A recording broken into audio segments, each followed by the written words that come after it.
Coming to you from the heart of the Pacific, brought to you by Paulie by Design. Respected at all times. Broadcasting from San Francisco, California, the city by the bay. It's about to go down. We shine on positive Pacific Islander role model every Sunday. Party on a Sunday. From 10 a.m. to noon, it's time for the iconic Faika podcast with your hosts, Listening to Naki and Carl.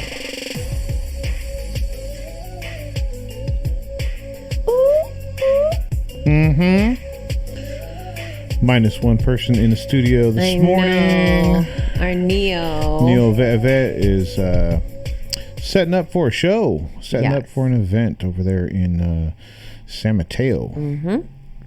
Pacific Islander Day. That's right. Let's see. Good morning, family. Back in your lives again. A new day, new week, brand new show. It is June 9th, 2019, and this is Season 3, Episode 20. I'm your host, Carl.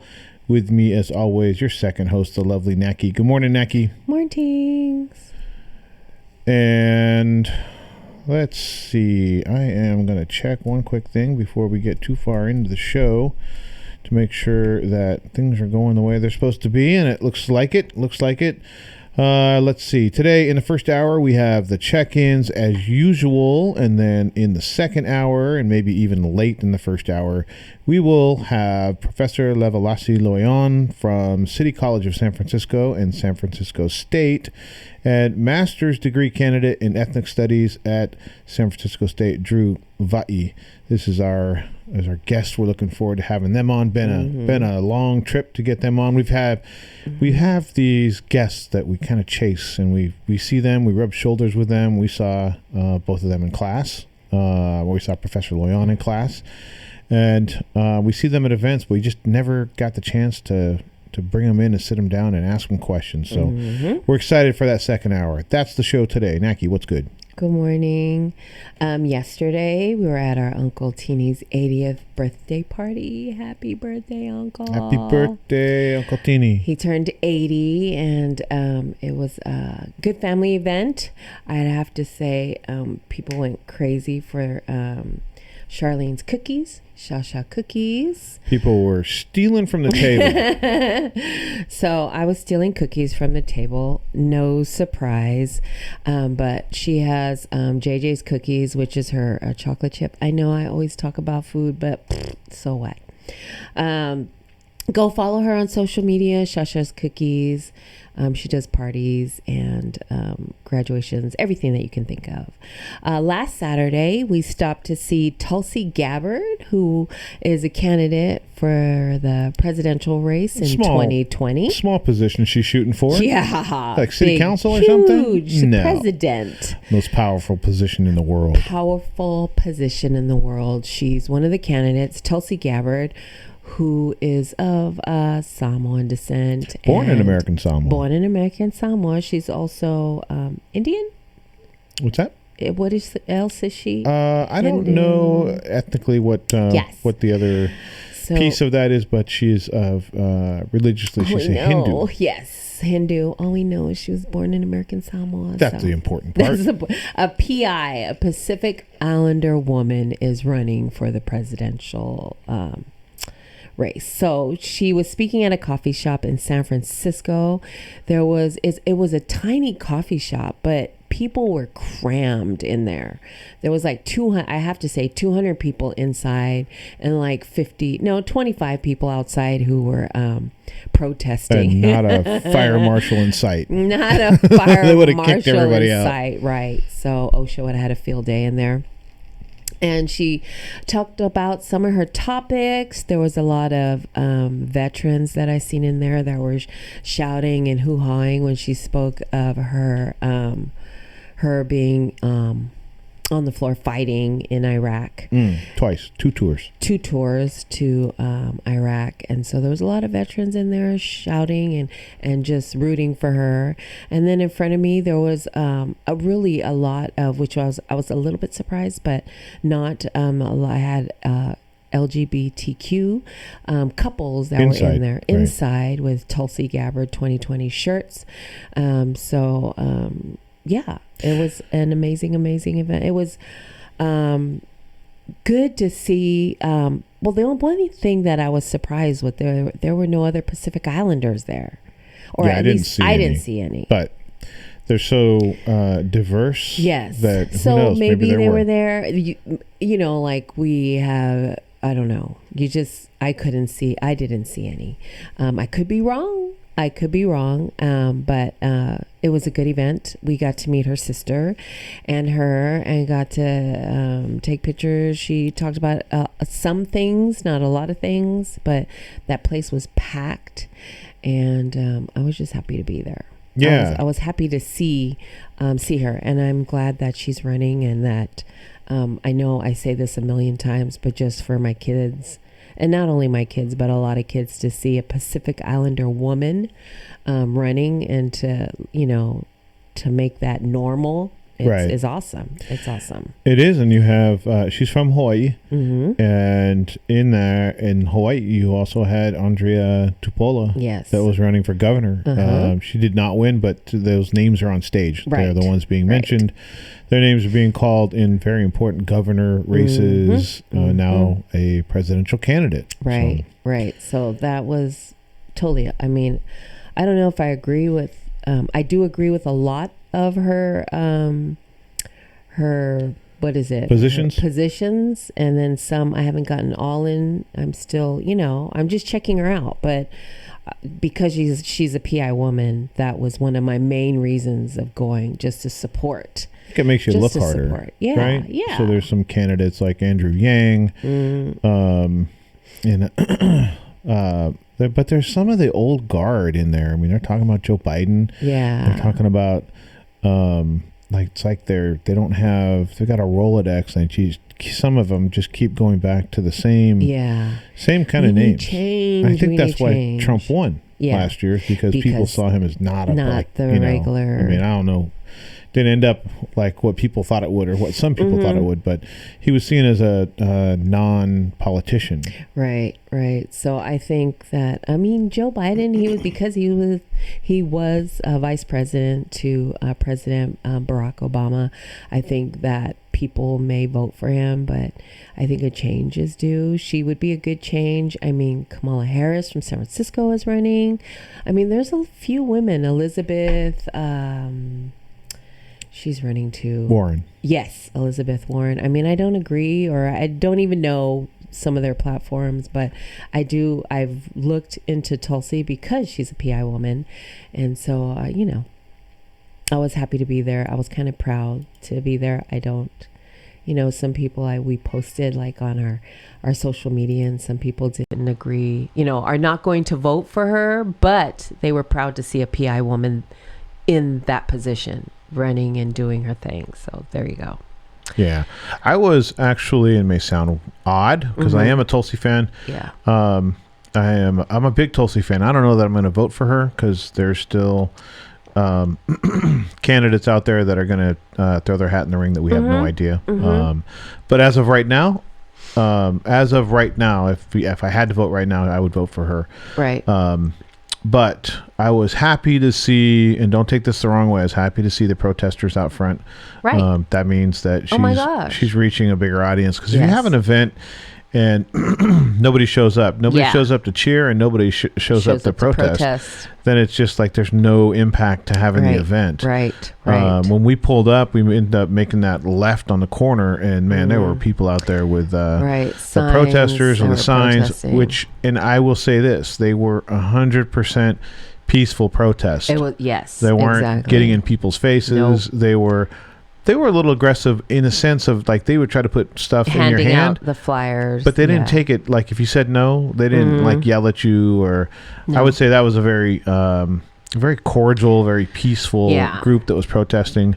I did go do my research on the information that they were handing out. So here's my thing: if you're going to protest, have your ducks in a row, like know what you're protesting. I mean, I'm sure they knew a little bit about, but the one person that handed me a flyer and he was like, here, and it was a picture of Tulsi in India. Right. And I was like, so what are you protesting? And he's like, well, she's an alliance with India. And I was like, isn't that a good thing? And then he's like, oh, you need to read the pamphlet. And I go, but what are you protesting? And he was like, well, she's aligned with India and blah blah blah blah blah. And I mean, he didn't say blah blah blah blah blah, but that's all he kept repeating. And so to me, I thought that he was just out there just to be out there. There were some of them out there that had a better understanding of what they're protesting than others. So there was, did you get into a debate with somebody? Yeah, I got into a discussion with an older gentleman who was again cordial. Yeah. He wasn't overly aggressive. Yeah.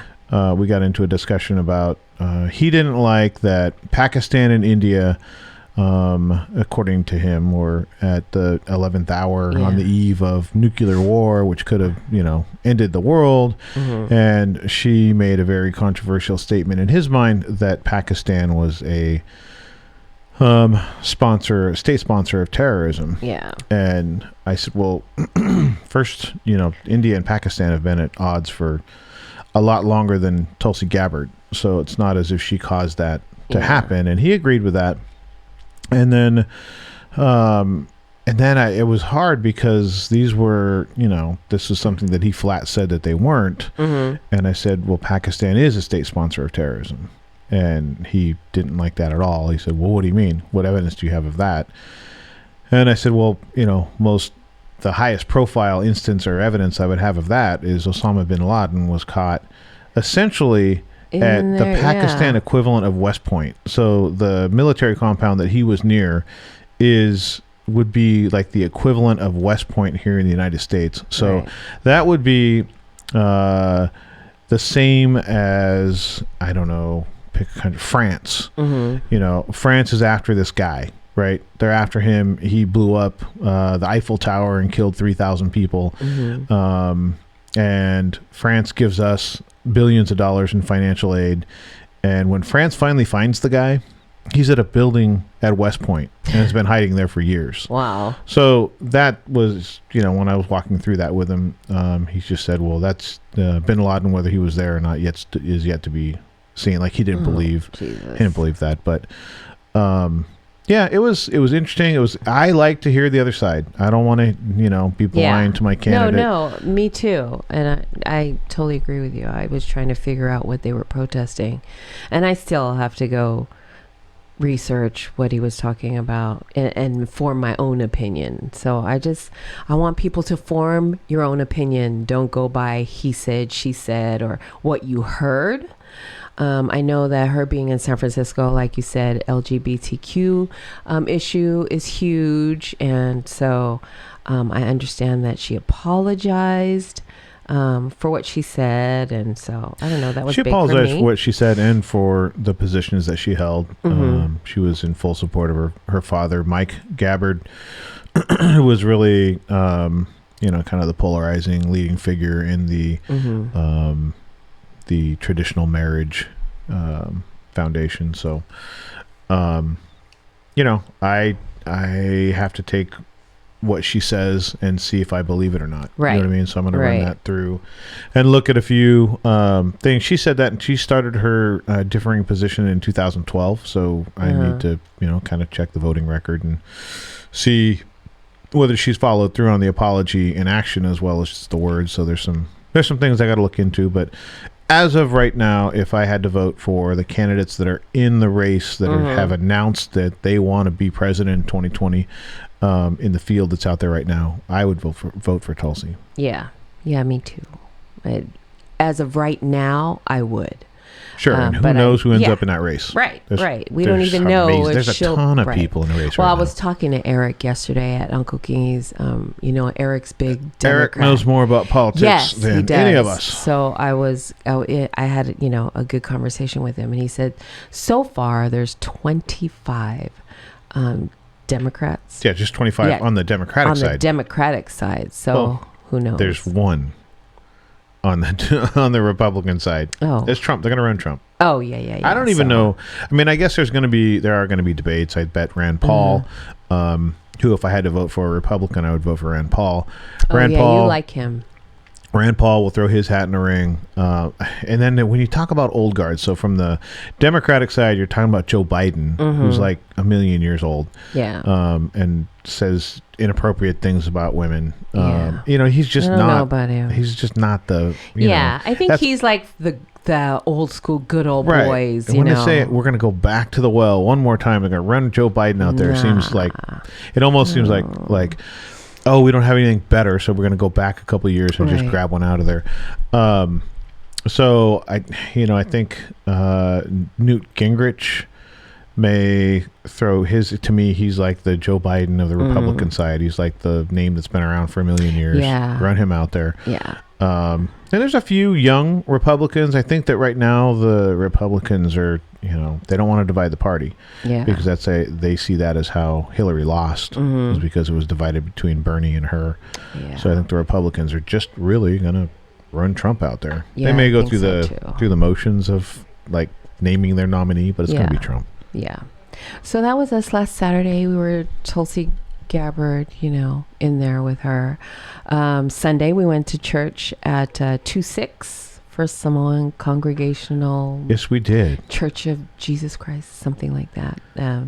That's a great sermon. Yes. Tama. He's a great speaker. Yes. He's funny. He's very funny. He put that, it was well put together. Yeah. He's a good. So we went to 2-6. So shout out to 2-6. Though it was Communion Sunday. So we got, so they dished out the bread and Aikongi, yes, I'm shouting you out. Here we go.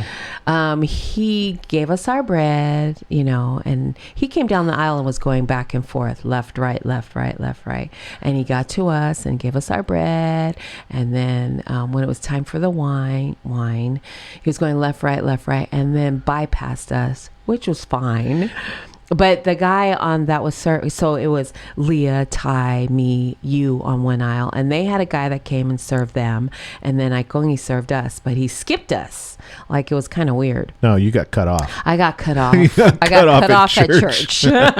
No wine for you.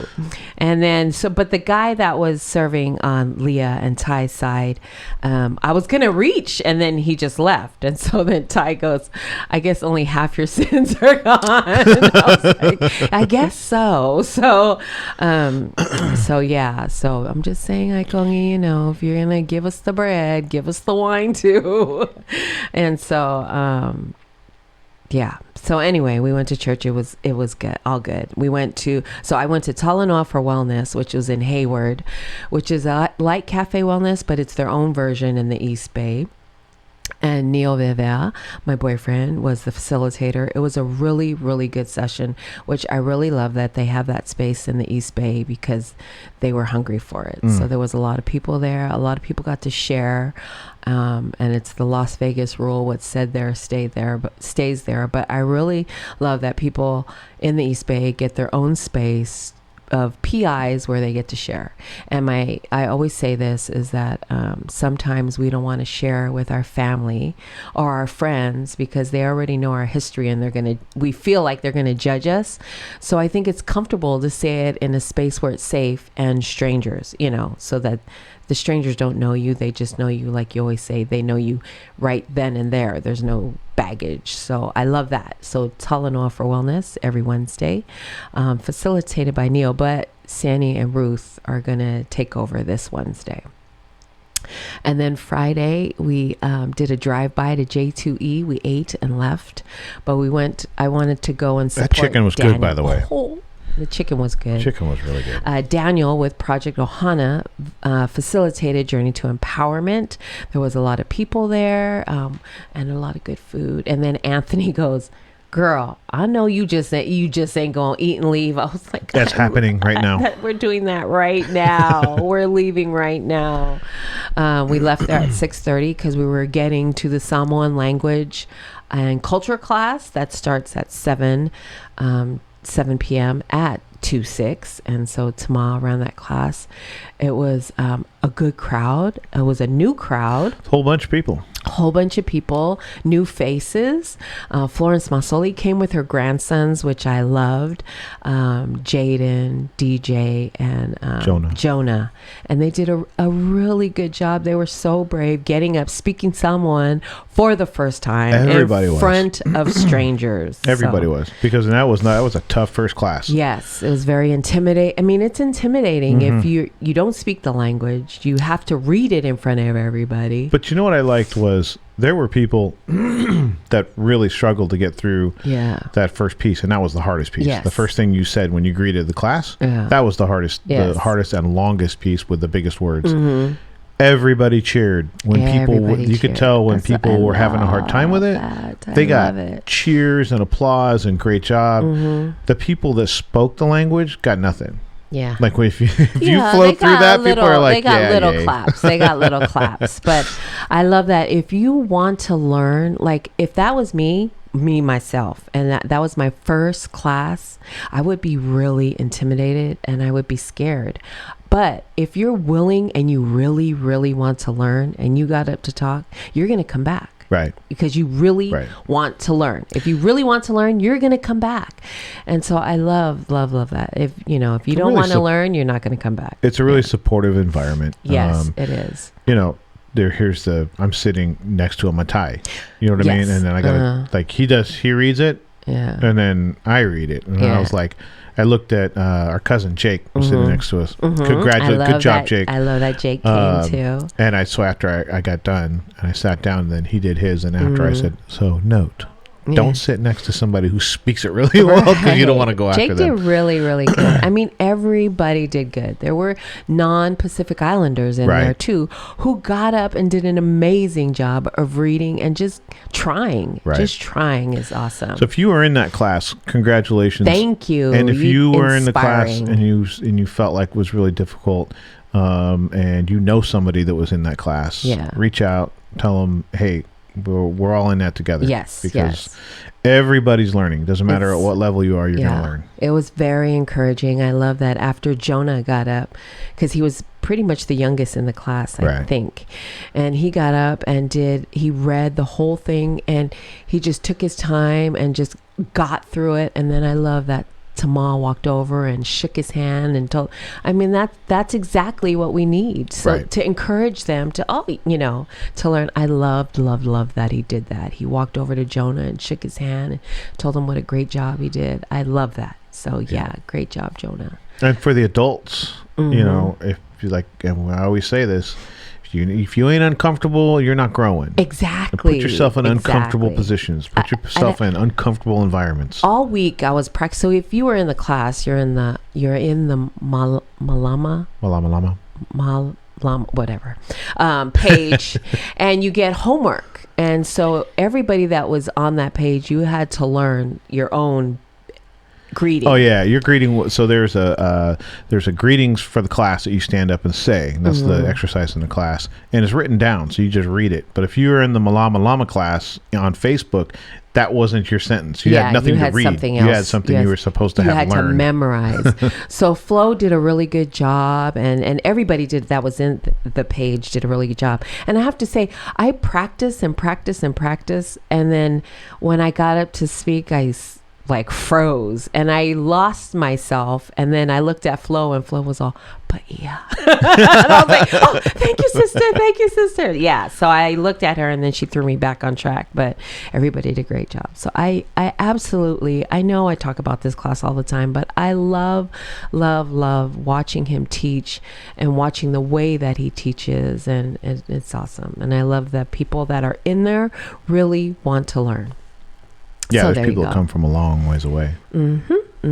So there you go. That's me all week. Oh, yeah? Yeah. I think you got more. Do I? Yeah, what did we do yesterday? Yesterday, we went to Uncle's party. I talked about that. You started off with that. Yeah, I started off with that. Then I went to my Lay's senior... That's right. Senior awards ceremony, which was...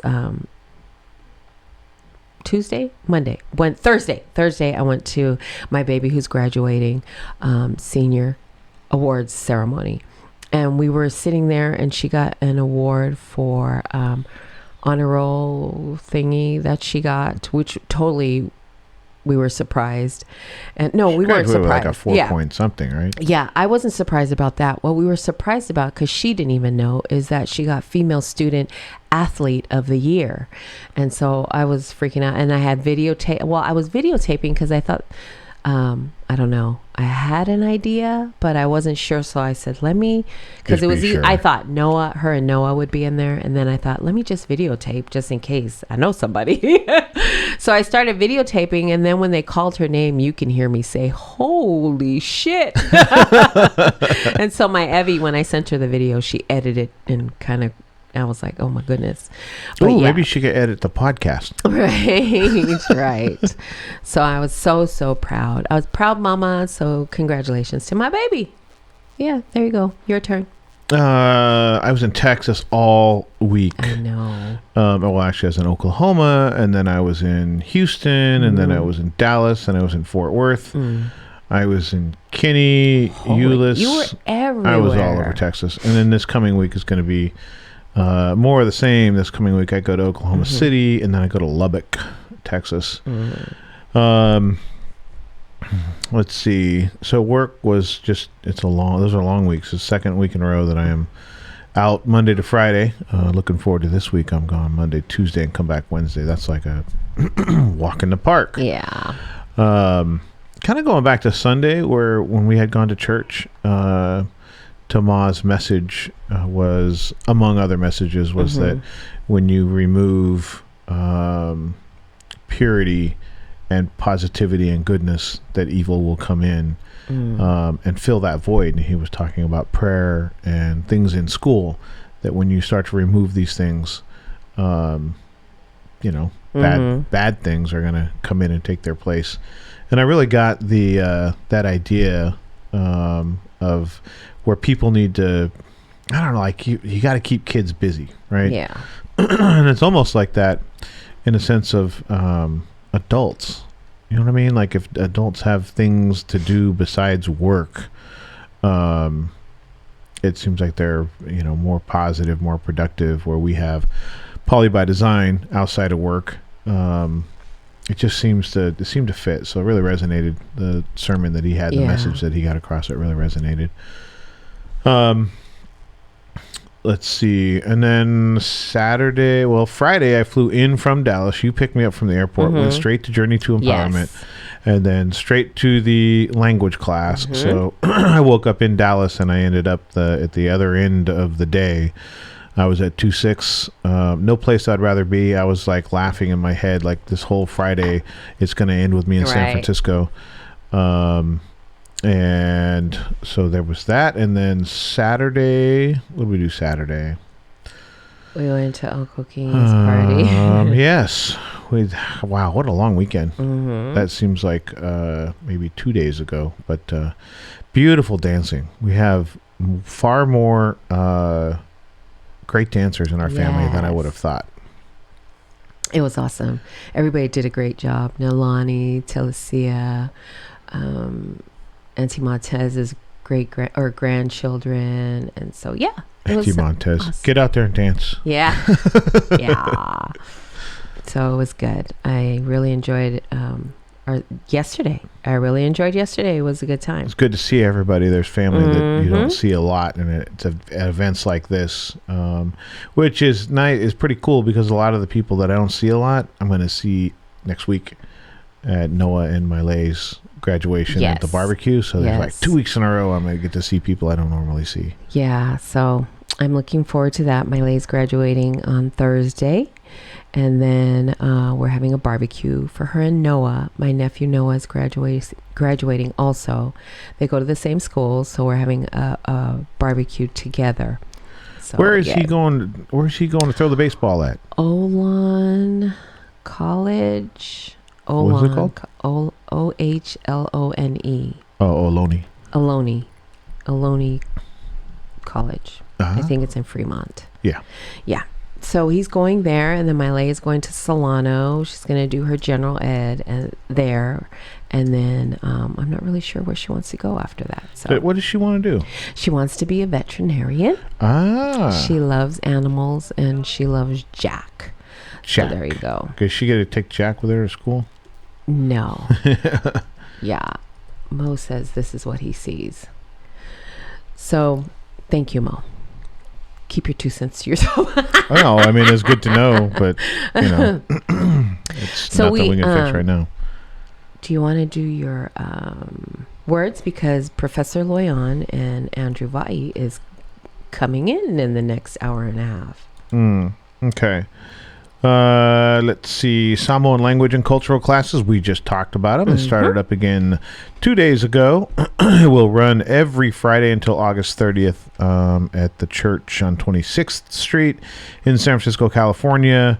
There's a parking lot on the Cesar Chavez side. So park in the back. Don't go through the front. Sometimes they don't even open the doors. We got lucky in the first class that we went to.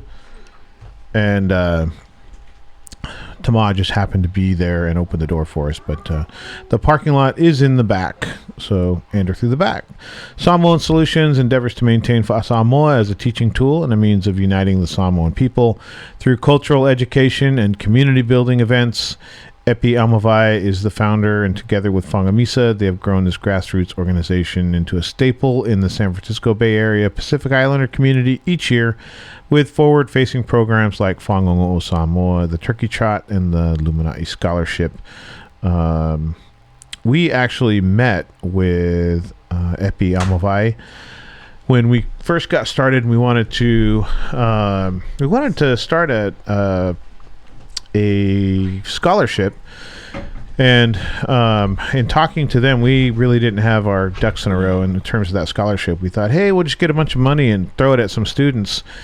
And when we sat down with Epi, we really found out she was talking about rubrics and proctors and getting different people that are unbiased to read the submissions. We found out there's a much bigger process to that. So we still want to do that, right, Naki? We still want to do that. But the good thing is, with us in the studio today are two people that are doing that with a scholarship among 57 other things. So we're probably going to pick their brain as we talk to them today about the scholarship they have as well. So why don't you go ahead and do the introductions? You want to switch over to them? On the mic, we have Drew Vai. Hello. Drew, good morning. Are you on? I'm on. Can you hear me? No. Here, hold on. There you go. How's that? Can you hear me? Am I good? Yes. Yes, you're good. And then on the other mic, we have Professor Levalasi Loi-On. Good morning. Good morning. So can you just pull the mic up to you? You can drag it to your face. Cool. Okay, Lassie, can you tell us a little bit about yourself? And then we'll go to Drew. Yeah, so where do I start? I am currently working at San Francisco State University as a student success coordinator in Asian American and Pacific Islander Student Services. So a lot of my work at the university, because I'm an alum, excuse me, is supporting students to graduate. And then I also currently teach at City College of San Francisco in the Critical Pacific Islands and Oceania Studies program. Yay. And where did you go to school? College or college, I went to San Francisco State as a history major and race and resistance studies minor, and then I just finished my ethnic studies master's program last year. Awesome. Congratulations. Thank you. Drew, you want to tell us a little bit about yourself? Yeah, so currently my name is Andrew Vai. Currently I'm the program coordinator of a peer mentoring program at City College of San Francisco. Mm-hmm. It's called Students Supporting Students. Awesome. And while I'm doing that, I'm also in grad school, getting a master's in ethnic studies at SF State. Yeah, and I'm from San Francisco. I grew up in San Francisco. Went to school in San Francisco Unified School District. Was part of PIYA from the SCDC. SCDC. Shout out to SCDC. And yeah, I'm just blessed to be here. Like thank both of y'all for asking us to come on. Yeah. And yeah, we're just honored, and it's a pleasure to be here. Oh, so one of the main things is that I love is that my daughter Mena, and so I love that she hangs out with you guys, and that the big thing about her, I always say this, that there's a school literally across the freeway from us. Yeah, it's a junior college, but she chooses to drive an hour or 2 hours to City College for Pacific Islander studies, and to see professors and teachers and counselors that look like her. It's huge, major, and I'm all teary-eyed about it though. But I love that she gets to see that, and for her it's normal. Like for me, it's huge, major, because I never seen that. So and I'm in awe of Professor Lassie and you, Drew, because you guys are inspiring the kids, and you're making it normal for them to see brown people in education and teaching and inspiring. And what inspired you to teach Pacific Islander studies? Okay, so I was born in like Garden Grove, but my family moved around a lot. My dad passed away when I was 4 years old, and my mom was a single parent of 5 kids. So we moved around to places in like Fresno. That was where my mom's side was based out of. And I lived in Fresno, San Francisco, Bay Area, Mesa, Arizona, and Anchorage, Alaska. And I'm mixed. So I'm Samoan, Tokelauan, and Chinese. And I think being in all those different places and schools, I never really saw myself in the curriculum.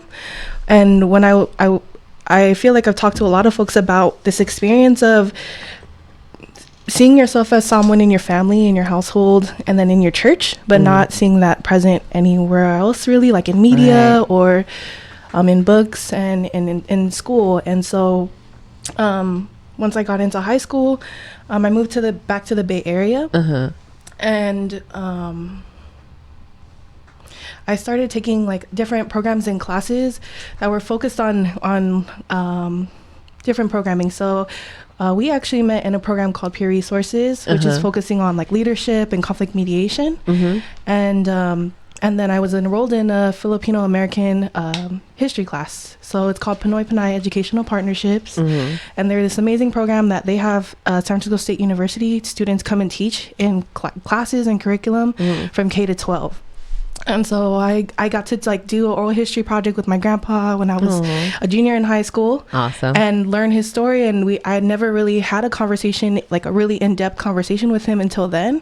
From there, I was just like inspired to find all of the ways that I could figure out my family, my heritage, my roots, like and understanding what that really meant as being here in the States today.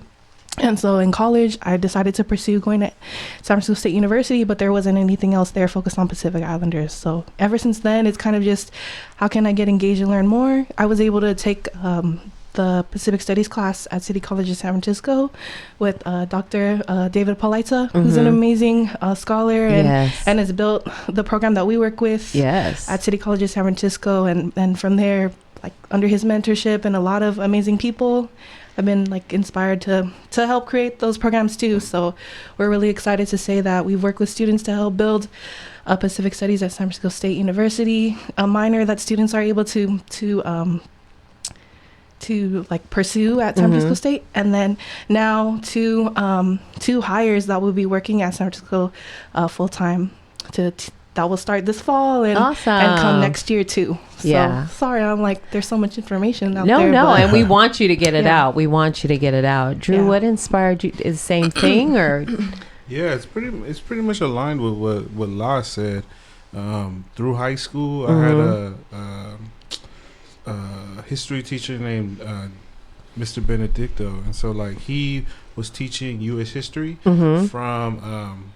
from like the communities of color. So he was teaching the history through communities of color that were affected by American history. Oh, wow. And so we learned a lot about the Philippines. We learned a lot about African American struggle, Latinx struggle. And then like he spent one day talking about American Samoa and how it was a territory of the United States. And so that was like a really definitive moment in my life where I was like, yo, this is, it's kind of like a lot of what you were talking to, Neki, like it's not normal. It's actually Right. a big thing. It's huge. Yeah, it's a huge thing to like learn. Like that, like for that in that moment, it was Yeah. like they're talking about our people, and it's in American history, and it's Yeah. related. You know what I mean? Yeah. We're connected, and so that moment really stuck with me. Mhm. It was like in the back burner because like the narrative that I kind of like was led to believe was like I was supposed to be like an athlete. You Yeah. know, so like my aspirations in the beginning was to be in the NFL. Yeah. Trying to pursue that, and when that didn't work in higher education, I had all these other things that I found that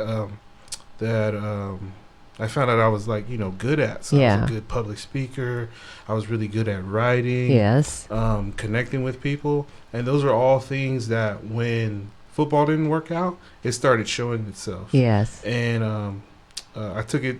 I took it to another level when I was in that class at City College, IDST 45, Pacific Islanders in the U.S., and it was taught by Fui Lupe Niumetolo during the time. And she was like amazing professor, very charismatic, super connected to her students, and kind of like planted that seed in me, like you can do this, you can be a scholar and run with it.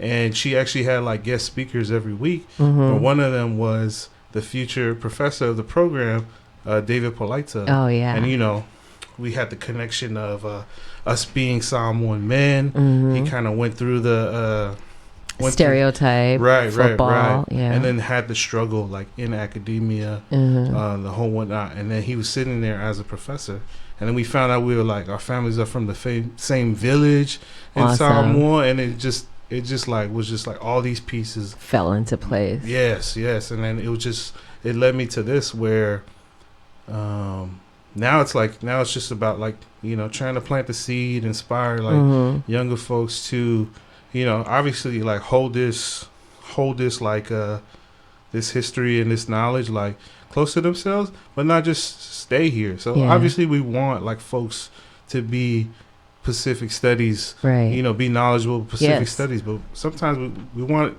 if you want to stay here, that's cool, but we want to serve it as like a catapult, to like other fields as well. You know what I mean? So that's where I'm that's what led me to be here, and that's why I'm in where I am doing what I'm doing. I love that. I think the important part too is because we come from amazing families that are so loving, and even like a lineage of like programs that are centering community. And so that like a lot of that learning has come from those spaces, and we just want to continue to create those spaces for others too. Yeah. No, I love it. I love that.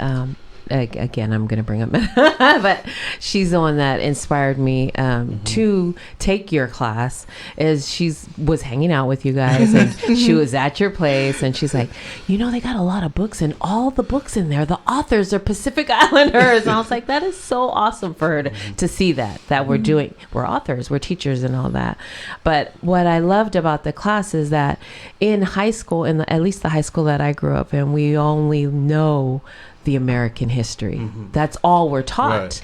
They talk a little bit, they touch a little bit about, slavery back in the day, but that's just a little touch. I've never learned anything about the Pacific Islands other than American Samoa is, part or what are we? Territory of the United States. And that's it. That's all I've learned. So when I got into your class, it blew my mind of the art piece he did, the Tahitian girls on the beach. What is his name?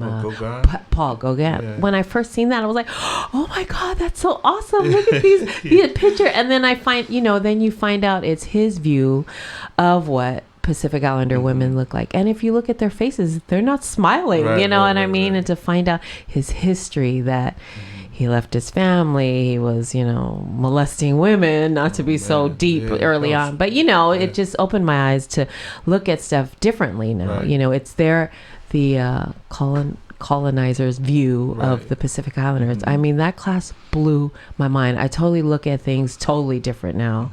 Before I was like, oh my God, look at these women. It's awesome. You think it's awesome to see women in PI women in a painting, which is totally awesome.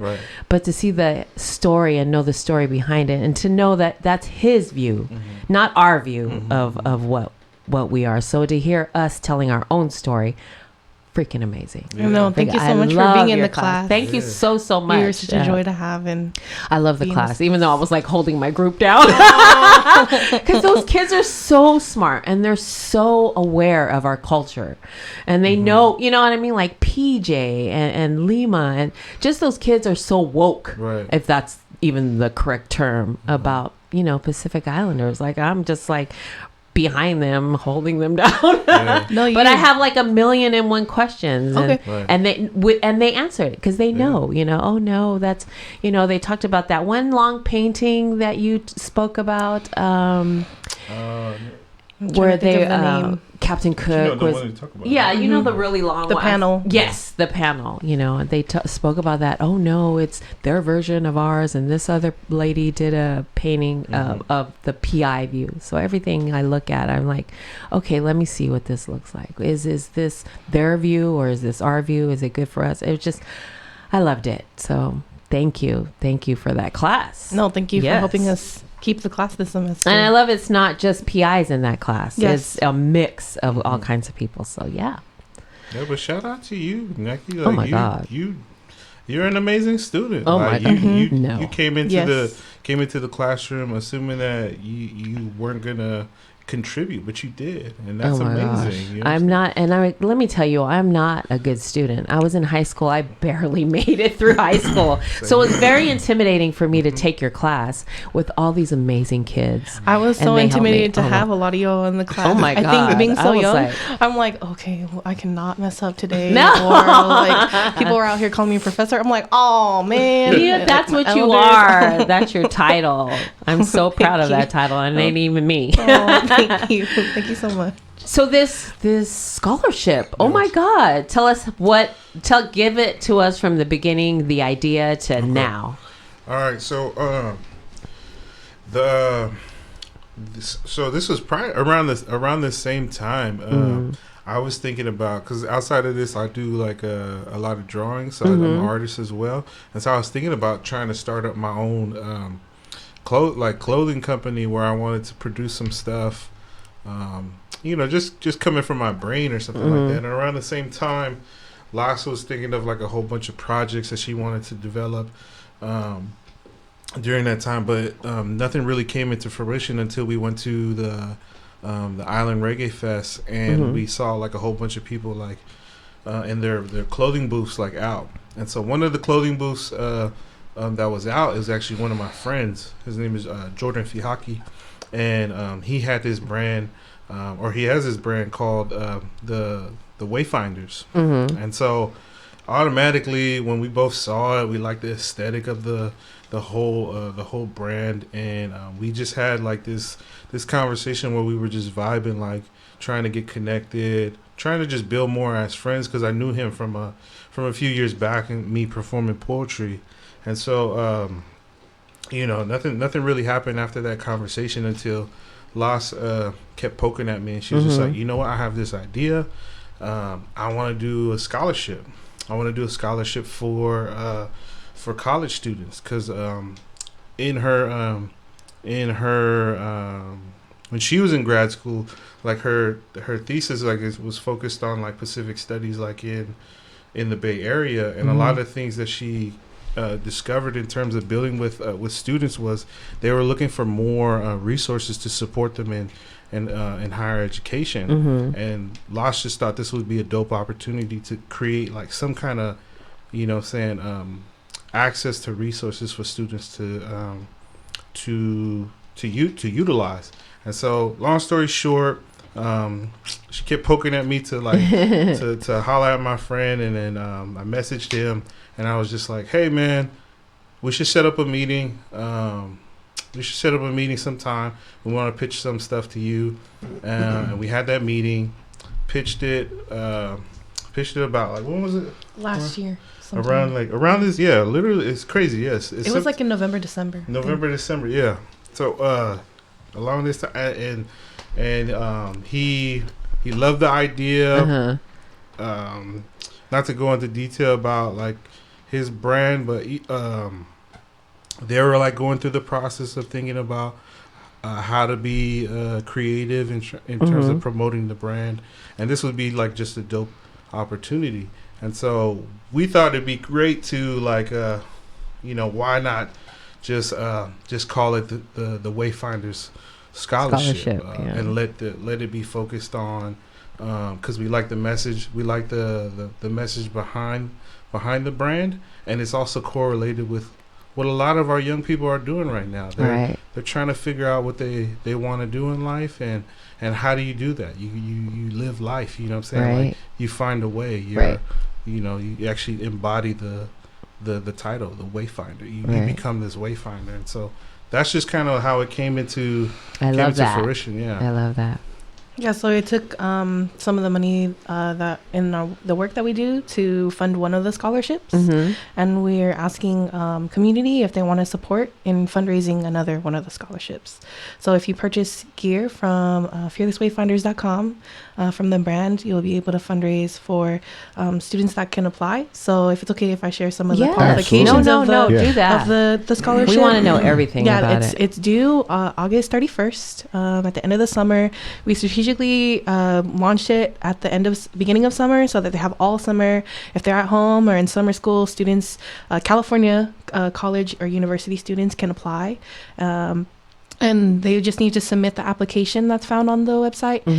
Submit a video submission, like a 2-minute video with a question answering the prompt of how do you define being a wayfinder, and submit their transcripts by August 31st to our email.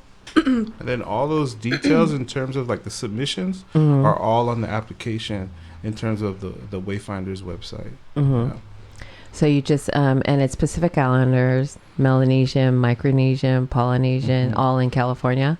You have to be attending a school or university in California, and at least you should have completed 1 semester of college. And is there a grade point average that they should at least? Thank you. A 2.0. 2.0 or above. Yep. That's awesome. So when you say university, is it community college is involved too? Yeah. You So can be at a okay, community you just college. in college. Yeah. Okay. But an undergrad student. Okay. So you should have working on your A or your BA. Yeah. I sent the flyer to my daughter, Malia. She's going to be a junior in Menlo College this year. Oh, nice. So I sent it to her, and she's like, she called immediately. Yeah. She's like, so what do I do? I think it's all on the flyer, because I just got it and just texted it to her. Yeah. But she's pretty excited to see that out there for PIs. No, we've already received some applications already. That's awesome. Less than 2 weeks being launched, so we're excited to see all of the students and see the need continue to grow, and how we can. I've seen others. You all were talking about the scholarship that you all might offer, and talking with Someone Solutions, who's been offering scholarships, and the National Pacific Islander Educators Network, who offers scholarships. Awesome. And then I think we just saw another scholarship that's launched. So all of the resources that are out there, students are working like 3 jobs. I know students are like commuting and living in their cars to go to school, or trying to balance family and everything. And we just hope this financial assistance will help. Totally help. I think that with PIs, it's so different because, sometimes during the funeral or wedding, we're studying, and then, we got to go kaya sua and then come back and read some more, or, doing just, it's a whole lot different for PIs, PI college students, I think, because we have so much more on our plate. You're the oldest child, you're probably supporting your family and still trying to study. I had 1 class. I had 1 class, and I was like struggling to get there because of work and family and everything. So I think it's a huge thing that you guys are doing with the Wayfinder Scholarship. And that's, like what you described is an actual, like a real experience of students, working full time and going to school. And sometimes like the means of school is I can only take 1 class. Right. You know what I mean? Like, and so anything, we understand that, like, sometimes I feel like, is it enough? You know what I'm saying? In terms of like the scholarship, we're giving out 2, and it's huge. Wish we could do more. Well, so here's the thing with that huge. is there's something that's being said to the younger generation when it's not us going outside of our community. Right. That this is our community picking up, or it's Someone Solutions. It's you all. You know what I mean? And if we get one together, that's it's something to be said that we're picking ourselves up. Right. Yes. And the communication to the younger generation is that. I mean, you are already turning around and saying, I'm going up and I'm going to turn around and reach my hand back and help others up to come with me.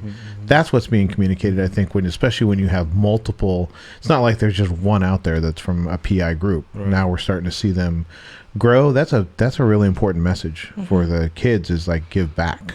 Yeah, for sure. And yeah, you hit it right on the button, Carl. Like it's trying to be a catalyst, you know, Right. It's starting something that we hope to inspire others and the work that's already done. So again, like, shout out to Samoa Solutions, because that's what we looked at. They're in their 10th year. Yeah, I know. They're in their 10th year. I thought that was awesome. Yeah.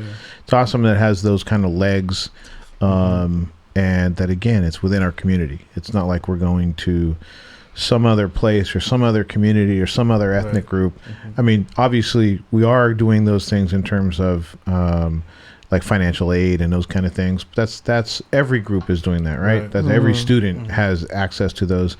But to have these kind of opportunities and these kinds of things available that are being presented by our own people, that's big. Huge. So this scholarship is being offered to all PIs, and is it Jordan Fihaki? Is that his company, Yeah, Wayfinder? so and Wayfinders. is it a clothing? It's you want to tell us a little bit about that? Yeah. I know he couldn't be here, so we just want to shout him out.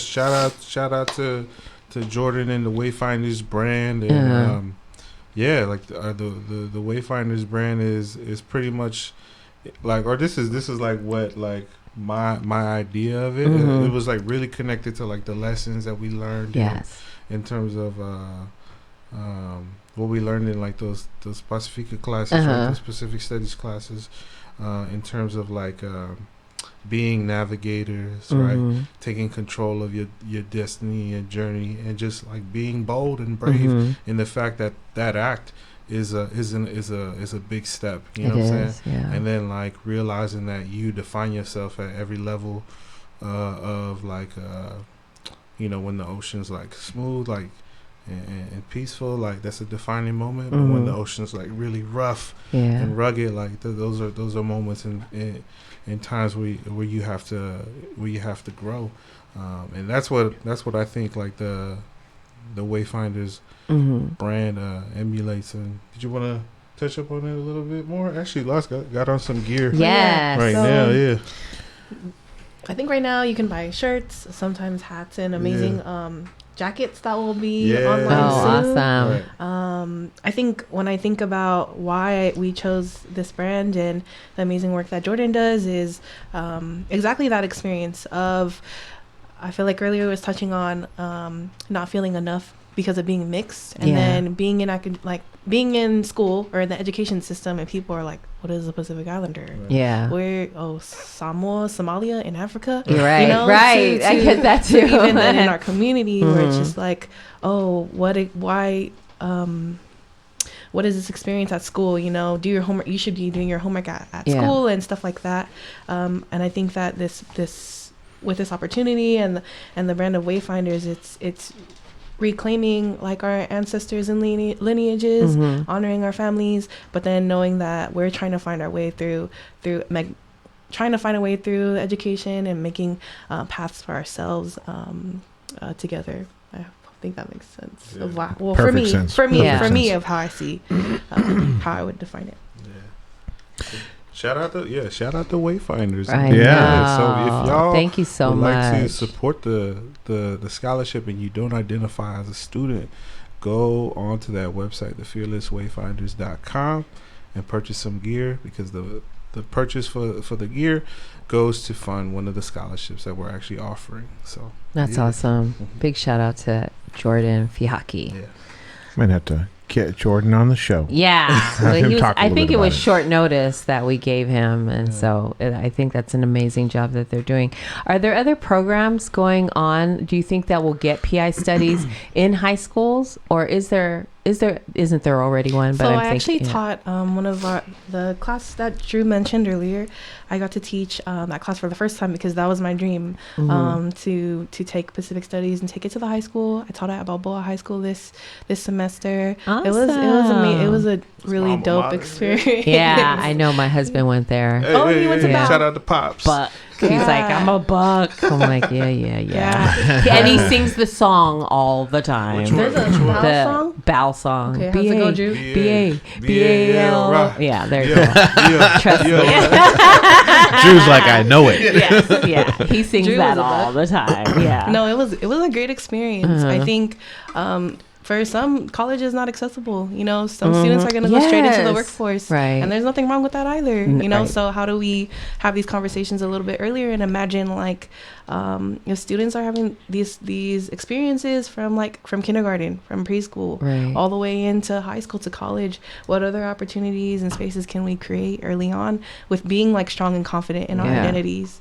And so we're working there with an amazing group of people to I love figure that. out and especially you all are part Yeah. of those efforts too, highlighting role models, being role models, and getting our representation of people out there. Yeah. But I think the important part too is how do we connect to other communities too? Yes. Because yeah. of the colonization happened in other Right. communities too, opportunities exist in other communities, and if we can learn from one another and see how to build solidarity or work together, we'll be able to kind of just address a lot of issues in our communities.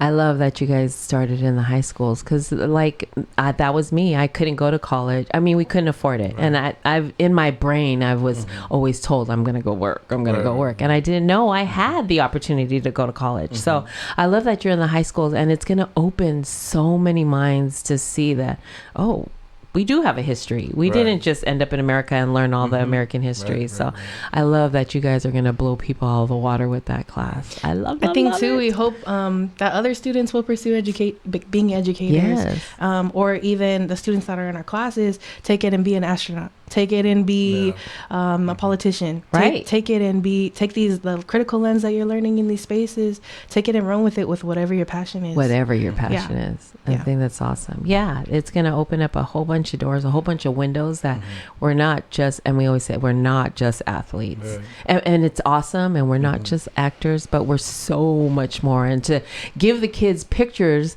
and actual people that look like us, this is what a professor looks like. This is what a master's student looks like. They look like us. Right. So yeah, you can do it. I love that. I love that. So thank you for all that you're doing. Appreciate it. Are there people that, along the way, we always ask people, who was your role model growing up?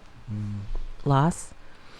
I feel like I have so many. I know. I think a lot of the women in my family, Yes. my mom and my aunties, just seeing what a strong, independent woman, someone woman looks like, working collaboratively, but also being able to hold your own and be opinionated and be loving and caring on all those complexities of what that means. Living in the US and trying to do whatever you can to give your family, not even just your own children, but your whole family unit, opportunities is who I always look up to. So my mom, her name is Carol, all of my aunties, Mavis, Mona, Falu, Sulu, Auntie Ane. Am I forgetting anyone? Yeah.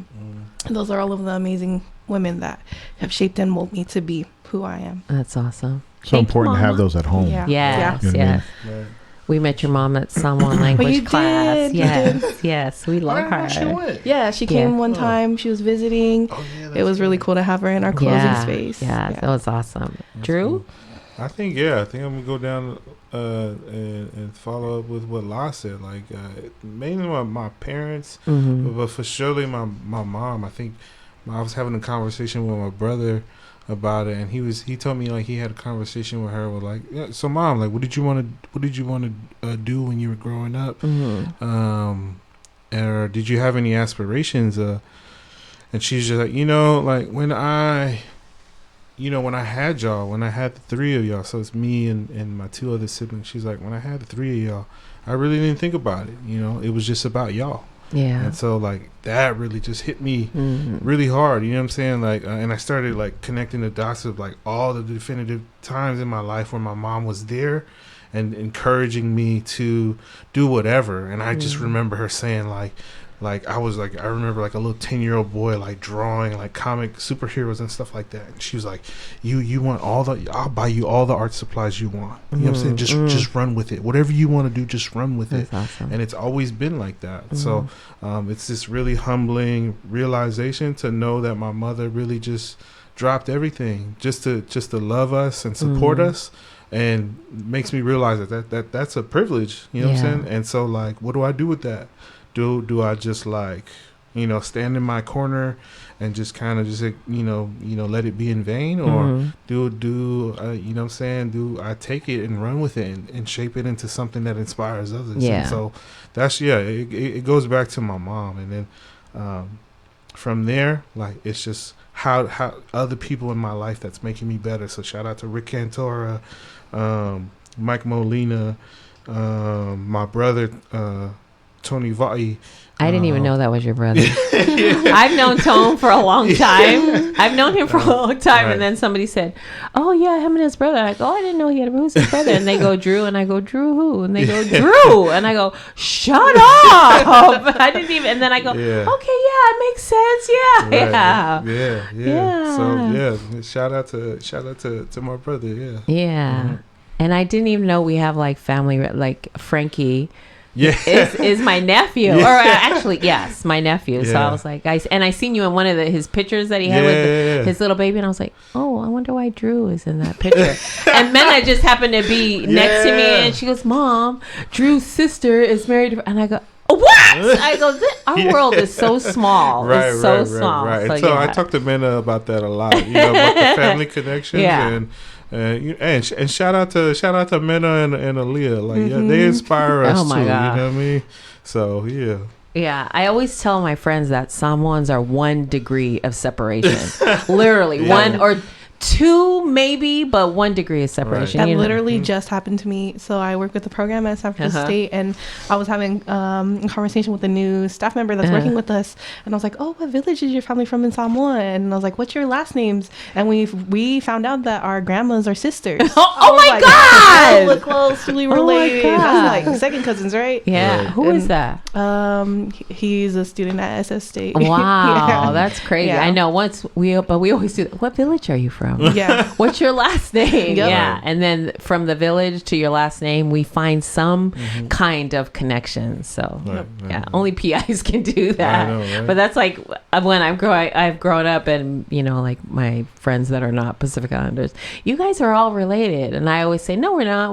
But as I'm getting older, I'm like, I think we are. Right. Yeah, I think we are. So there you go. Especially because we're still a growing community. So it's likely for that to happen. Yeah. For us to cross paths and stuff like that, especially coming from a place like the islands. Yeah, it's super. I think there's more PIs off island than there is an actual in the island. But yeah, I love that. We have a question coming in from the YouTube chat. Oh, okay. Yo. Cousin Lily Felice. Oh, okay. She says, my question is, why can't these Polynesian study classes be implemented in junior high? Because I feel that's when I remember I was thinking about my culture and wanting to know more. Is that a case where starting in the college level and then getting into BAL, and then is that a process of getting down into the middle schools and the elementary schools? Is that what's your hard? thoughts on that? We need more people. We need more people to Right.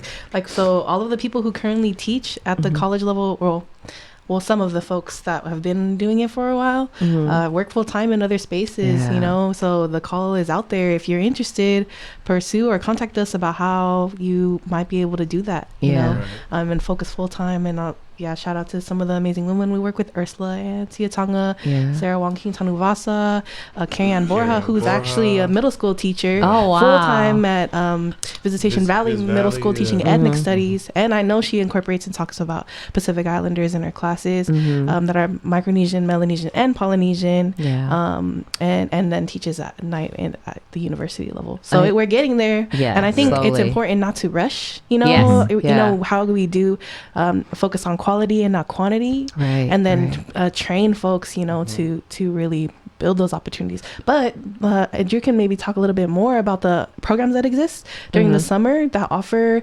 to young youth all the way up into high school, like PIYA, and different camps around the Bay Area that are doing that work too, while students are outside of the school and able to come together. Do you want to talk a little bit about SCDC and the work that they do? I can only speak to like the Pacific Islander Youth Alliance, but I was, you know, an avid participant in that program every summer since I was like, I think I was like 12, like being part of the program. And so it's just an opportunity to be exposed to your community, you know what I'm saying, and youth at that level. And then like a lot of the times, like a lot of those relationships that were built at PIYA are lifelong relationships. So I got homies in academia, I got homies that work at the airport, you know what I'm saying? Like, so there's like all in the different unions, and all that stuff like that. And it's just like we will always have PIYA to look back on and be grateful for it. And that's the other thing I forgot to shout out was a shout out to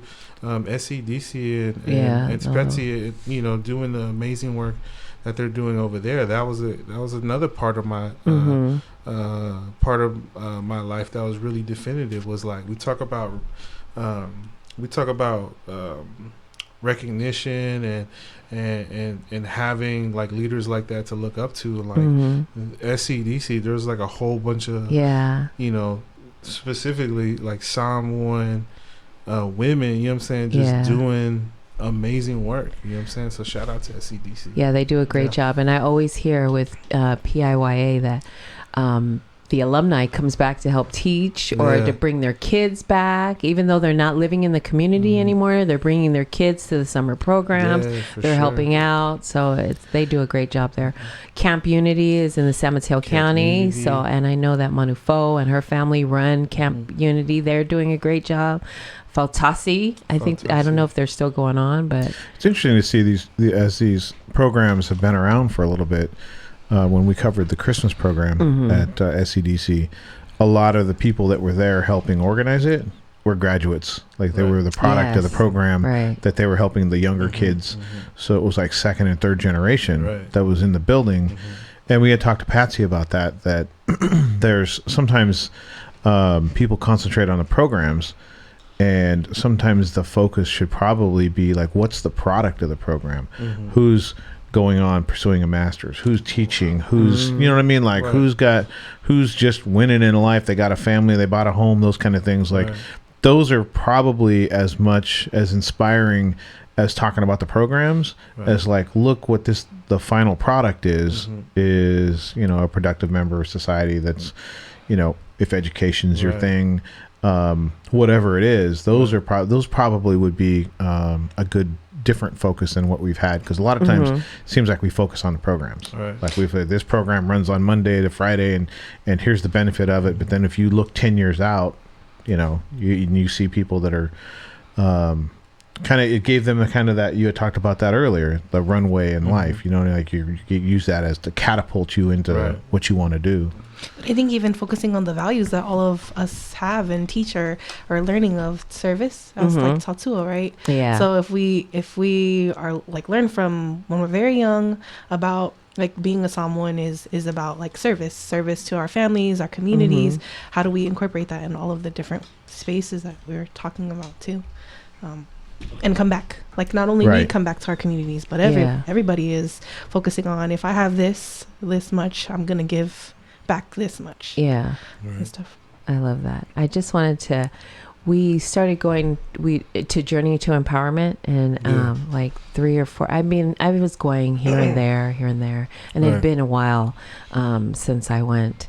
And Carl and I had just met that year, and Neil went live with Drew doing a poem. And I was like, oh my God, look, you got to check this out. Go to Facebook, And he went to Facebook, and I was like, that's Journey to Empowerment. Look how deep it is. Look, and Drew was, I can't remember the poem you were doing, but you were doing a poem. I'm like, we're going to go. You know that feeling that we're getting? That's what you get at Journey to Empowerment. And so we started going to Journey to Empowerment because we seen you live on Facebook. Oh, wow. It was your poem that drew us to Journey to Empowerment. So, true story. Yeah, true story that's right a there. true story. Saw that. It was a Facebook go live, and we were like, texting back and forth. We're going. When is that? Yeah. And I was like, we're going next week. She's like, well, it's the first Friday of every month, so we gotta wait a month to go. Yeah. Well, that's good. I mean, you get to schedule it in. You know what I mean, based on your busy schedules as well. Yeah, you know what I mean? yeah. So. I love spaces like that. What got you into poetry? Poetry, so I've been writing poems since I was like 9, 10 wow. years old. You know, and so. Like a lot of what I said earlier in terms of what my identity and what does it mean to be a Samoan man. So growing up, it was just you're the football player, you represent strength, you know what I'm saying? So did you hide the poems? I did, pretty much. You know what I'm saying? So I was just thinking of that. I was your mom is real into the creativity and those kind of things, but then the masculine side of the family, maybe you don't want them to see that. Right.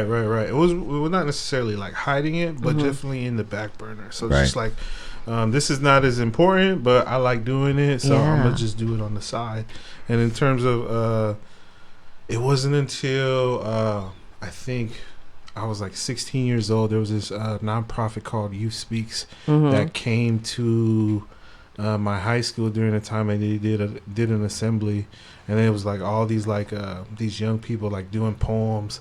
They do this thing called the Call of the Griot, and pretty much what they do is they have people standing in the audience where they're cued to start sharing a poem, so they start popping up out of the audience and they're sharing all these poems, and it was just yo, what is this? Yeah. And so during that time, I only shared my poem with an English teacher. Shout out to Mr. Rosenberg in 10th grade, and he was the only one that knew I was writing poems at the time. And so when they had this performance, they flipped it on us. So they had a group of poets share their poems, and then they flipped it on us and turned it into an open mic. Oh wow! And then so when they turned it into an open mic, I just knew he was I shared my poems with him. He's gonna bust Call me out. And so I'm hiding. I think I'm the 10th aisle from the stage, and he stands up and he's pointing behind me. He's this guy he wrote 4 or 5 poems.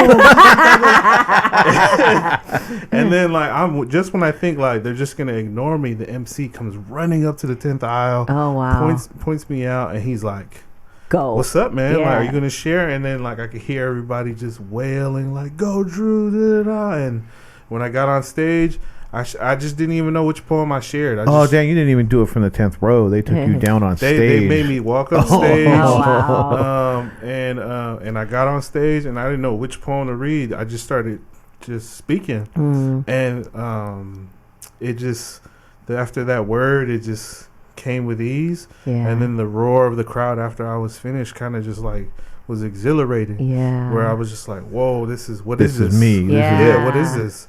And so while I was pursuing, trying to be the star athlete, I was competing in poetry slams at the age of 17. That's awesome. And I won a couple of competitions during that time, but it wasn't really something really valuable until the football thing didn't work out, you know, and then I started.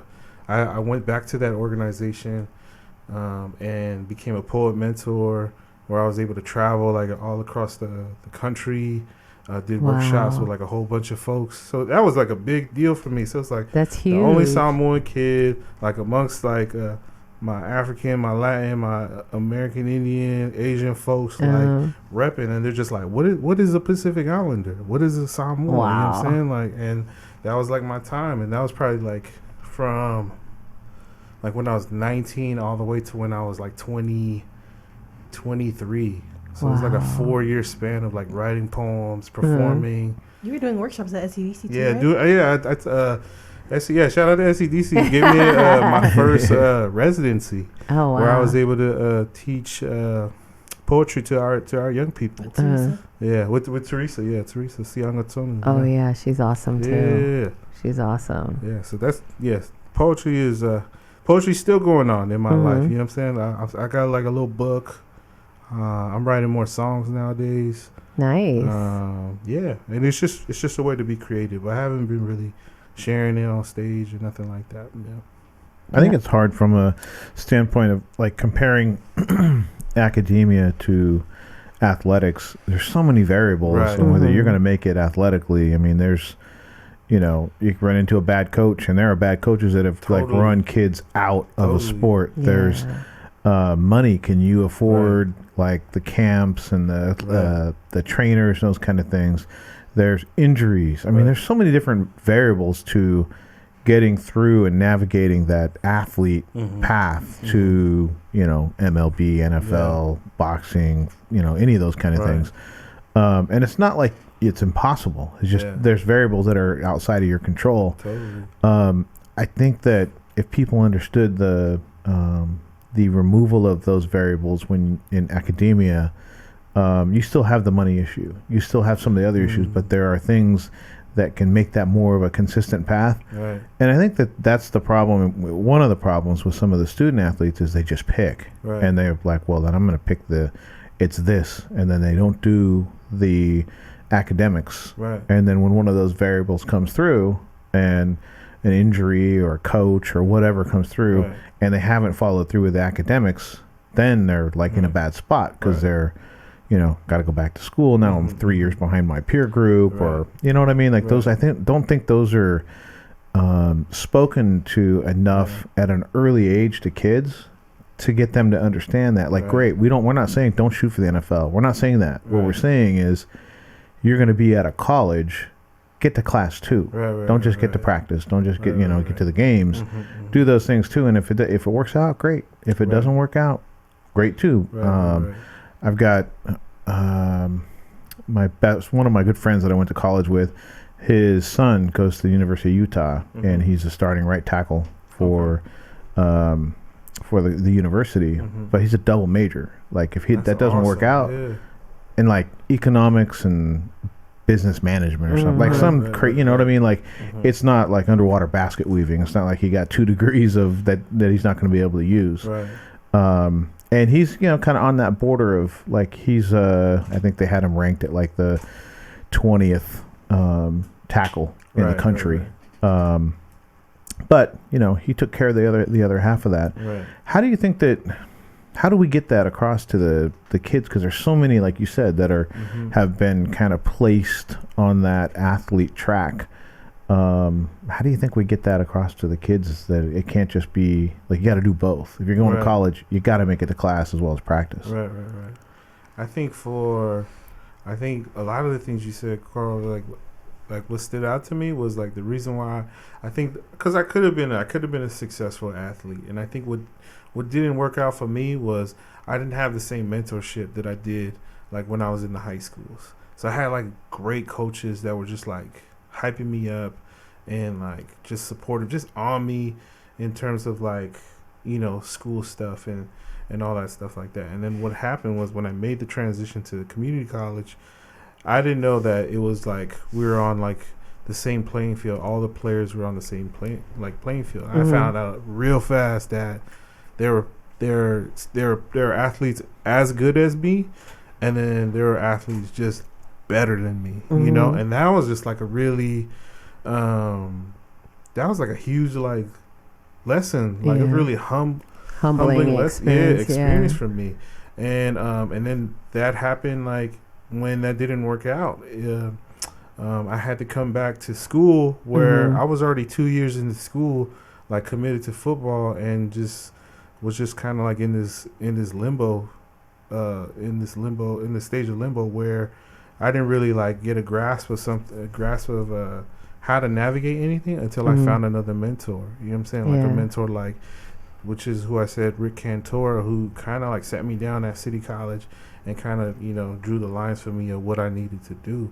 And so in terms of like to answer your question, it's pretty much like there's just like a presence of mentorship, but it's more effective when it's coming from people that look like you, you know what I'm saying? And people that reflect your experiences. So right now I have like one of my students right now, he's like a student athlete right now. So he just got injured. So he was supposed to play this past year, but he got injured. But he shows like he's just like so much more than an athlete. Yeah. You know, he's just so much more than an athlete. And Is it hard to get him to believe that? No, he knows that. Good. He knows that That's because awesome. we consistently have these conversations about like outside of football. Like we could talk about highlights of like the Raiders and the Niners all day. You know what I'm saying? Like, but we're talking about like philosophical things. I remember like I was talking about we were talking about I was in the Africana studies class, and the professor was talking about spirit and acknowledging people's spirit energies and all that stuff like that. That's how you live as a human being, is acknowledging people's energies. That's how you get rid of racism and all that stuff like that. And I told this student this, and he was like, "What?" He was like, "Oh, I'm about to say that. I'm about to tell my teammates about that." You know what I mean? Like, and it's just because like, and that's just like, that does wonders for me. You know what I'm saying? Like, I'm ready to work, 20 days in a row. If I could get, that means so much to me. I know. And so it's just like that mentorship and making sure that mentorship is reflective of the students' experience, the students, so they can recognize it, a little more. And sometimes exposure outside of like the classroom. You know what I'm saying? Like, what do you think, Las? I think I've been sitting in, was it 2 years ago? I was sitting in a conference or something, and it was actually Jeff Duncan Andrade, who he teaches at San Francisco State. He was talking about when we're in education and we're educators, how do we have these conversations of not wanting our students to get out of poverty but get rid of poverty, right? So I think it's important that we come from ethnic studies spaces, and like 50 years ago, students of color, Black students, and students that organized in something called the Third World Liberation Front actually went on strike at the campus that we come from from November all the way to March. Wow. To say, 5-month strike. Wow. That they wanted classes to offer like curriculum centered in our like worldview and being and communities. Then they wanted services to make sure that students were that there was retention and that students were able to graduate. And so I think without that work of communities a long time ago, before a lot of Pacific Islander communities even got here, we wouldn't be able to be in the spaces that we exist today. And so how do we take those conversations of knowing that we are part of like PI communities, but we're also a part of a larger systems that are telling us that we need, our bodies are only used for this one thing, like for different, like for entertainment or for sports, right? And that's your worth. That's your worth, like from when you're very, very young, and even like, oh damn, but if I don't fit into the athlete, if I don't really like playing volleyball, I really want to do music, or I really want to do like drawing or stuff like that, how can we understand that like systems shape specific communities to do that, and then challenge those quote unquote like norms, and step outside the box and try other ways to exist and represent like our real stories. So I think we try to have those conversations with the students that we work with and provide services with every day, and then even in the classrooms that we want to create is just continue to have those conversations of they're more than just this one thing, right? And you can do all of these mountain and measures of things, but also there's more than one way to be someone too. Yes. Right. Yeah. Mentorship and guidance is so important, especially in the early time. You know what I mean? Like to have that when you're, and you had spoke about it, having it, you name people that were in your home. You know what I mean? You're getting that, whether you want it or not, and when you wake up, you're getting it. You know what I mean? You come home from school, you're getting it. You're on vacation, summer vacation, you're getting it all the time. It's like you're getting this flood of guidance and mentorship and those kind of things. And I think it is those, like, how do you get the guidance to the people that don't have it at home? And that is tough. It's really tough to reach out and be able to relate to somebody and communicate those things, because otherwise they end up believing, just whatever you're going to be, either a football player or, who was saying it? I can't remember, somebody was like, or a security guard. Right. You know what I mean? Yeah. But That was nothing like a against strong security second, guards. yeah. Right. But you know what I mean? That's the poly male thing is like, you're gonna, you know, where did you play? Right. You know, you used to play here, and then now you're, you know, whatever. But there are people out there that are, you know, business owners, they're entrepreneurs, they're teachers, they're all these different kind of things, and that's like the big thing is like get people out there, like you said, people that look like them and they can relate to them and have a conversation. Right. Was it always teaching? Like what, you know, Drew kind of talked about football was a passion, sports was a passion. Then he ended up doing not exactly what it was when he was younger. What was teaching and educating always kind of your path, or did you start down a different path and change? I think it's actually always been teaching for a while. Like my parents actually met. My parents met at Flag Day because they're both musicians. So like for a long time, that was a passion of mine when I was younger. And then I feel like I stopped making room for it once I got into like college. But my other dreams were like being a chef, and then I found out I can't really cook that well. And, or even being a movie director for a long time. You're getting called out here. Drew said that you can't cook. And I feel like it's never too late, right? It's never too late to pursue any of those things for me now that I'm done with school a little bit. It is never too late. Don't ever give up. Like if there's something that you want to do, you know, pick it up and do it.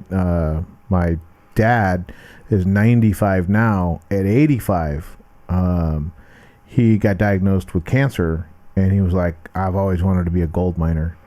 And at 85 years old, he built a dredge and moved up with his young friend was like 70. The two of them moved up on a river and went gold mining for 2 years at 85. It's never too late. Like you can you want to pick something out to do. For sure.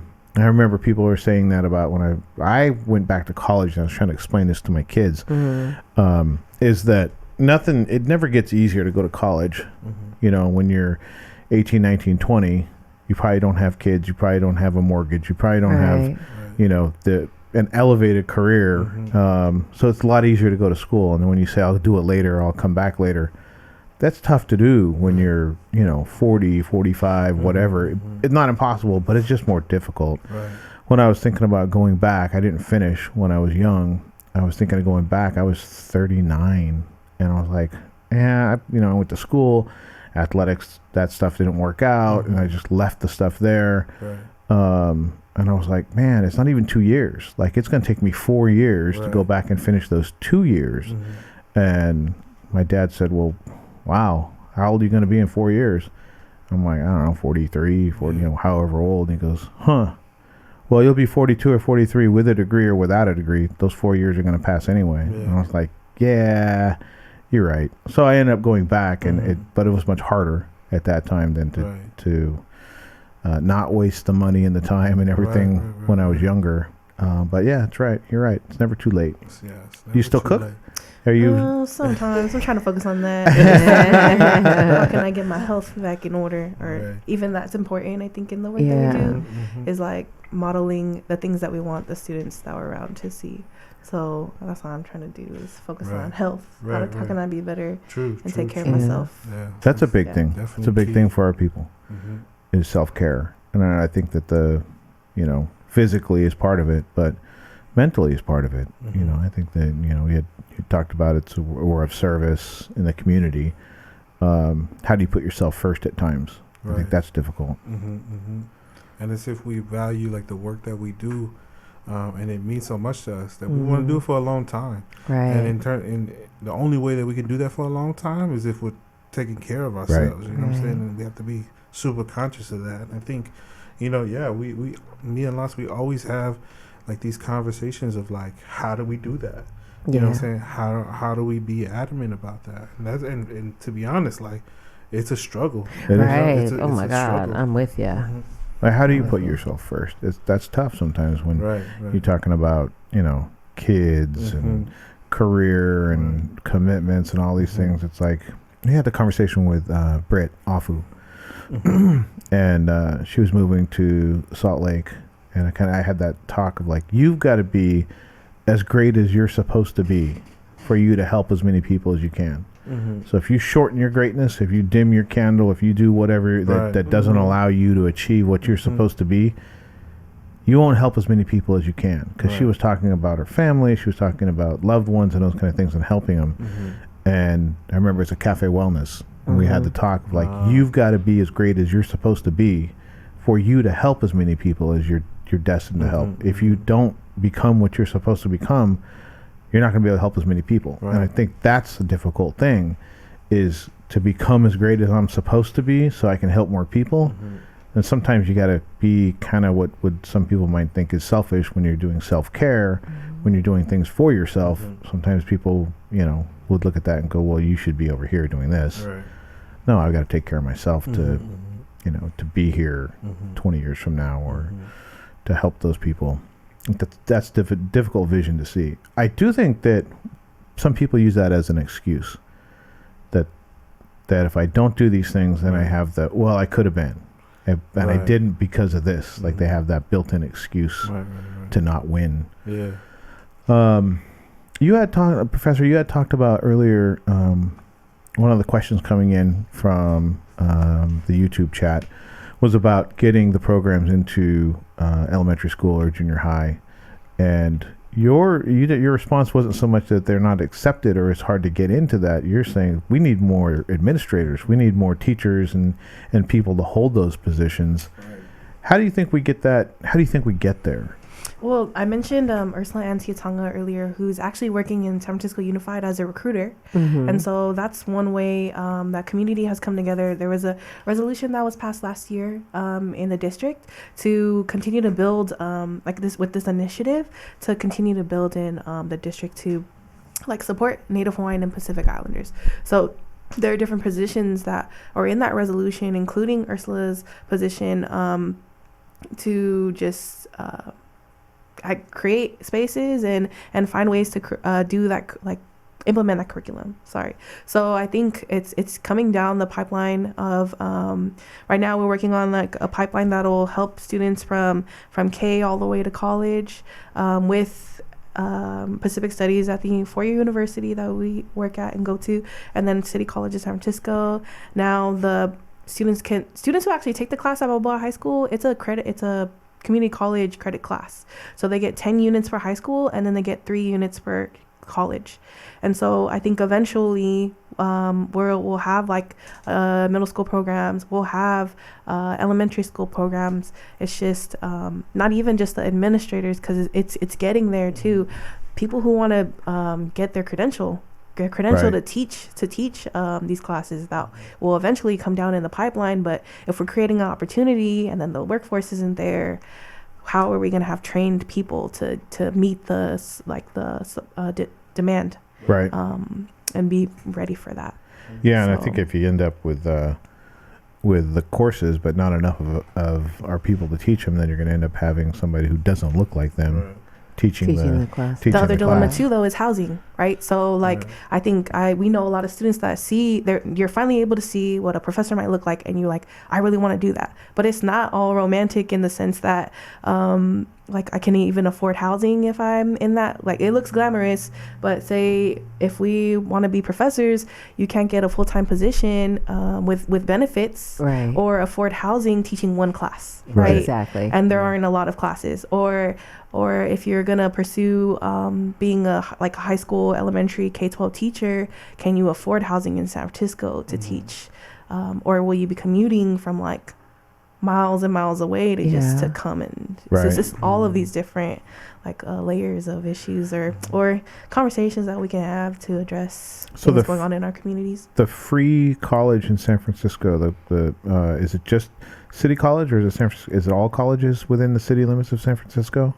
It's just City College. It's just City College. Yeah, they just approved it again for, I'm not sure if it's for a couple of years, but you will be able to see if you're qualified to get free city. So you just have to be a resident. Is there a time limit, or just you have to be a resident? So anytime you register for City College, there'll be, once you're in the system and you're getting ready to register for classes, there'll be an application that pops up before you're able to register for classes that checks if you're a resident of San Francisco, and that's the main criteria in terms of qualifying for free city. It's just being a resident. I can see that. And I never really thought about that until you said, like, where am I going to live? Is the school may be free for the students, but the teachers, I mean, can you pay $5,000 a month for the place in San Francisco, or are you commuting from Antioch to come in to teach a, quote, free class that for the teacher isn't free? And then are you taking your care of yourself in that commute to be your best self in the classroom? Right. Are you as great as you get there, you wore out. You've been on the road for 3.5 hours. Yeah, for sure. Are you finding that there are more PI student, like the class that you taught, it was majority, diverse, but there's more PIs. Well, I would assume that there's more PIs, and I was surprised that there were non-PIs in that class, which is awesome for people to want to know, our history. Are you finding that you need more classes now, or are we still because like this class was 45. Is it 45 or 46? And now they're saying, because I took the Oceania, the arts class, 46, and then right? and then I didn't know there was a 45, so I got to take that one now. And I didn't know that, how many classes are there that, you know what I mean? Are you teaching all of them? Well, no, I'm teaching one of them in the fall. So I'll do outreach too for if you're interested in taking that class, City College of San Francisco, they're actually offering a section in the summer. I'm not sure of the time exactly, but I think it's in the daytime. You'll be able to take Pacific Islanders in the U.S. with Dr. Polita. And then in the fall, where we offer IDST 45, like folks have mentioned, is that same class, Pacific Islanders in the U.S. And then in the fall, you'll be able to take that in the evening on Thursdays from around 6 to 9. And then in the daytime, Tuesday, Thursday, 9:40 to like 10:55, I believe, is the Oceania and the arts class. So we actually, we mainly get students and a lot of community members to sign up for the courses. And that's why they strategically switch every semester so that we allow, or we're able to provide the opportunity for community members to come through and join. Even educators, right? I've met educators that are coming up and saying, I want to learn more about the students that I'm teaching. How do I do that? And so with the suggestions to take the classes so they can learn content and then implement that in their curriculum too. That's awesome. And I think, I've been really surprised and amazed that at City College, San Francisco, most of the students are Pacific Islander that are taking the classes because they are so eager and want to have those conversations. But there are other programs too that are offered in the Bay Area. So College of San Mateo also offers courses, and the Mana program is there as well. Chabot, students at Chabot, Nations Unite have been able to fight for a class. They fought for awesome. to exist at Chabot College. Even Cal, Berkeley, students at UC Berkeley have like a program and group that have created like a library guide there so that if people are looking for research, because that's another thing too, is I don't even know what stories are written about this. Like, how can I research diabetes or different issues and topics for the classes that I'm taking? And they created a library guide there too. Oh, that's awesome. Sorry if I didn't answer your question. But No, that's it. That's totally what I wanted to know. There's a lot of information, and there's a lot of stuff that I didn't know until Mena started hanging out with you guys. I didn't know, but I didn't know that we had a history. You know what I mean? And it's awesome that you're teaching the kids that, and for them to see. And I really believe we need to continue to talk about these spaces and continue to talk about the classes at CCSF so that kids know.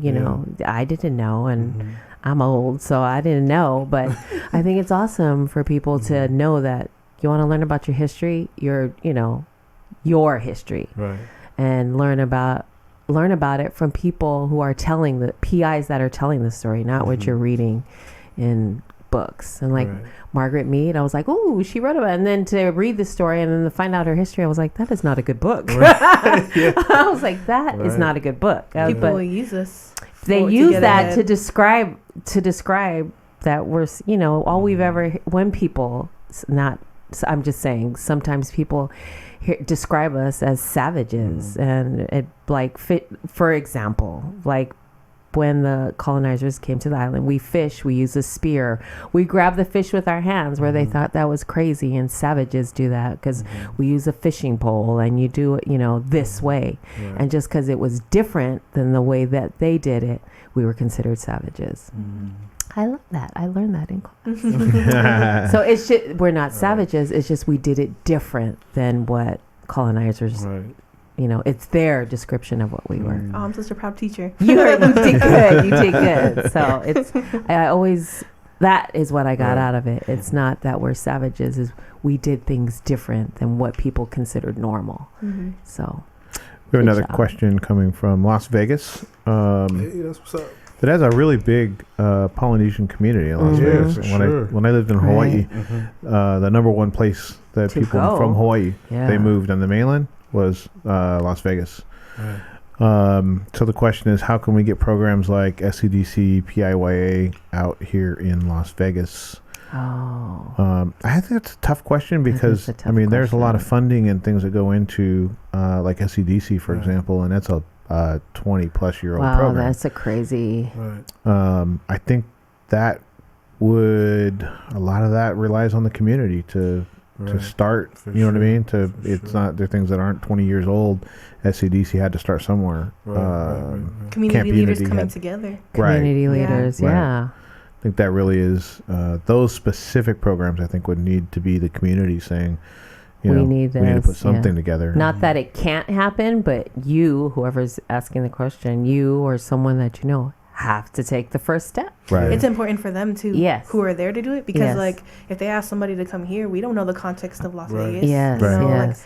And it's not their program. Yeah. You know what I Yeah. mean? It'd be very easy for them to say, well, yeah, but you're from LA or you're from the Bay. Or Yeah. like, you're not from here. Right. Yeah. Which is a great point. Ownership in that is going to make that live, because that's things like SCDC, which Lily's well aware of because Tino works at Yeah. SCDC. But that's the community, you know what I Yeah. mean? And that's where the ownership comes from, and that's how something ends up being there for 20 plus years. Yeah, I think you just need to take the first step and just research. Right. And even if you start like SCDC, I'm sure started in a small room with 5 people that had an idea, and now here they are 20 some odd years later. Right. You know, nonprofit organization helping the community. I think someone in Vegas had asked me, how do I start a journey to empowerment or a cafe wellness in our community? I go, you just grab about 3 or 4 people and get in a room Right. and start talking. Mental health is a big issue that we need to address in the PI community, because we're told that if, the stereotype of, oh, you must be sick. Well, making it, you know what I mean? Right. And it's the negativity that comes with the stereotype of mental health. So I think you just got to start, grab people, get in a room and start talking about it. Right. And then also just to add on to what all the great things that everybody has just said, like we're living in a world like where information is so accessible. Yes. So like, and not to say that like 30, 40 years ago, like someone's like in the city, like they didn't have access to anything, but they had like a motivation and agency to kind of create spaces like with their community to do that. Now if you feel like you don't have that, like we have platforms like Instagram, Facebook. Right. You're listening to this, to us talking right now, like you have access to that now by just taking a leap, by sliding into somebody's DMs and saying, what's up, I want to do a workshop on mental mental, what was it? What's the correct term for mental health? Mental health. Yeah. Yeah. So we want to do a workshop on mental health. Like, how do I do that? Yes. And you know what I'm saying? Yeah. So you could holler at me or Loss, because we do a lot of workshops. You know what I'm saying? Yeah. Like, that's what we're Or like. find each other. Yeah. Yes. Right. Yeah. Because I'm sure there are folks who have a master's or like a show or want to talk about and create a space. Right. How do you all find each other and then just move forward from there, like everyone's saying? And then just think about like the spaces that exist that you do social things. So there's church is like a heavy thing in the Pacific communities, and there's always a youth group, right? Yes. So there's like a whole bunch of programming that's being done in youth group that's replicated in different spaces, and you just put another name on it. You know what I'm saying? Yeah. Like, this is not focused on the church. This is focused about youth development. This is, you know what I'm saying? So like, there's stuff around you for sure. Today we're talking about mental health. Stuff like that. Yeah. Or anything. So I think the power of, like you're saying, just get together is the synergy, because there's a lot of things that, like, Poly by Design literally started with a conversation with Naki and I where we're like, hey, let's do this, and if we did that, we could do this, and if we did this, and then, you know, it just grew from there. And like the scholarship where you two are getting together and just bouncing ideas off each other. I mean, those are that's the power of synergy and like-minded people having conversations. And then you say, then we could, and if we need to get this for, you know, those kind of conversations, those are powerful. Those are how things are started. Those are how, you know, movements, I'm sure every movement started somewhere with a couple people in a room going, you know what, I don't like this anymore. Exactly. I'm going to change this. Just exactly like our ancestors, right? Right. You know what? I just want to do this. Yeah. And then let's find a few, I know he feels like that, and so does she. Let's go meet with them. And pretty soon, you know, I talked about that at Neo's campaign party. Was like a lot of things started with really small groups.